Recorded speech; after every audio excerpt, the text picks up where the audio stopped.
चलो आगे देखो, यहां पर देखो एक आदमी दो घरों को प्रत्येक 1995, ठीक है, 1.995 लाख रुपए में बेचता है। एक पर उसे 5% का लाभ होता है और दूसरे पर 5% की हानि होती है। पूरे लेन देन में उसका कुल लाभ या हानि प्रतिशत क्या होगा? ठीक है ना। इस तरह का क्वेश्चन भी एग्जाम में बहुत बार आता है ना। तो यहाँ पर क्या दिया है कि एक आदमी दो घर, ठीक है, दो घरों को बेच रहा है।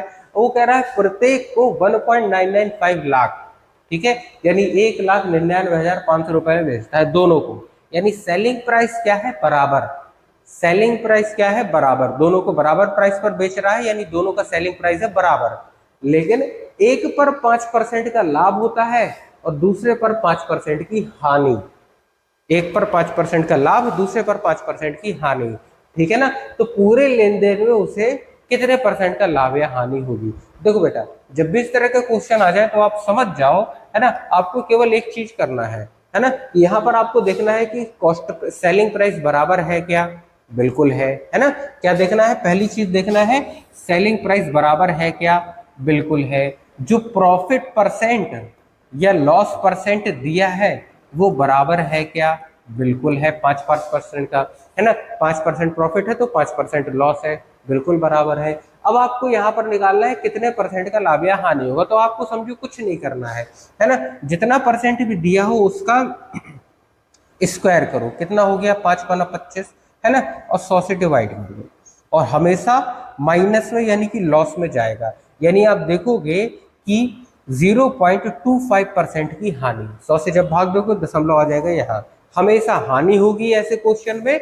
करना क्या है? परसेंट का स्क्वायर कर देना है, 100 से भाग दे देना है, बस इतना ही करना है और कुछ नहीं करना है, ठीक है ना।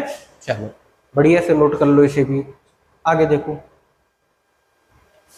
एक व्यक्ति एक घड़ी और एक कैलकुलेटर समान मूल्य पर बेचता है। अब देखना यहाँ पर भी वही कहा है, दोनों को समान मूल्य पर बेचता है। यानी वो कह रहा है दोनों के सेलिंग प्राइस, है ना, दोनों का सेलिंग प्राइस क्या है? बराबर है। घड़ी को 15% लाभ पर और कैलकुलेटर को 15% की हानि पर, लाभ पर हानि पर, ठीक है ना। यहाँ तक सेम है।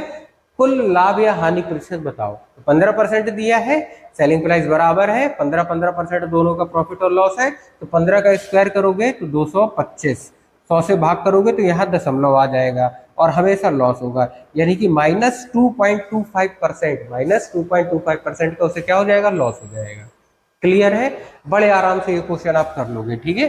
चलो आगे देखो, एक दुकानदार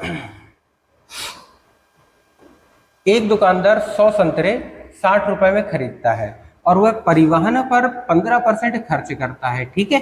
तो अब देखो संतरे और रुपए आ गया, तो एक साइड हमेशा वस्तु और दूसरी साइड हमेशा रुपए, ठीक है। तो 100 संतरे लिए उसने कितने में? 60 रुपए में, ठीक है। अब वो कह रहा है कि 15% परिवहन पर खर्च करता है, ठीक है। तो यहाँ पर 15% परिवहन पर खर्च करता है, तो 60 रुपए में 15% और बढ़ा दो, परिवहन का खर्च भी ऐड हो गया।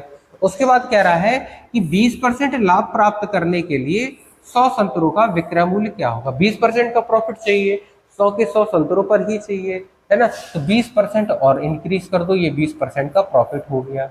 बट ठीक है ना। अब आप देखोगे इक्वेशन क्या बन गई अपनी? 60 मल्टीप्लाई 115/100 मल्टीप्लाई 120/100, ठीक है।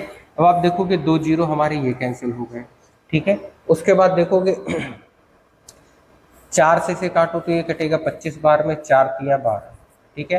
5×25, 5 से कटेगा 5 दूनी 10 और 5 तिया 15, यानी ऊपर आ गया हमारा कितना? अब देखो 23×6, तो 23×6 कितना हो जाएगा? 6 दूनी 12 और 1 13 और ये 8 मल्टीप्लाई 3/5, ठीक है। 138×3, तो ये हो जाएगा कितना? 8 तिया 24 से 4 आ गया, है ना। 8 तिया 24 से 4 आ गया, लास्ट में 4 है तो 5 से तो सीधा भाग जाएगा नहीं, हमें पता है। लेकिन ये 40 हो जाएगा, तब जाके 5 अट्ठे 40, 8 बार में कटेगा, है ना। तो यहाँ पर देखो, अब आगे देखो 8 तिया 24 यानी कि 2 आ गया, ये 4 आ गया, 3 तिया 9 10 11 आ गया, 3 और 1 4 आ गया, और बटे में कितना आ गया?